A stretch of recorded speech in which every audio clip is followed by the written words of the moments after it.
class 11-12 trigonometry. Prove tan A into 1 plus sec 2a equal to tan 2a. Solution, left hand portion we write here and multiply by tan A plus tan A into sec 2a. Now tan A sec 2a we can write 1 plus 1 divided by cos 2a.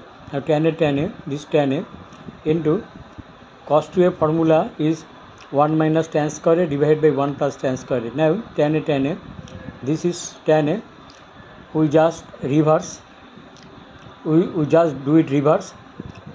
Numerator and denominator is interchanged. Here is tan A taken common, so here will be 1 plus tan square divided by 1 minus tan square tan A.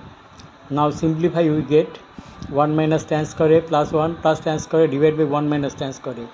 Now tan A, this will be 2, minus tan square plus tan square will be cancelled, so 1 plus 1 2, this is 2, this is tan, and 1 minus tan square this.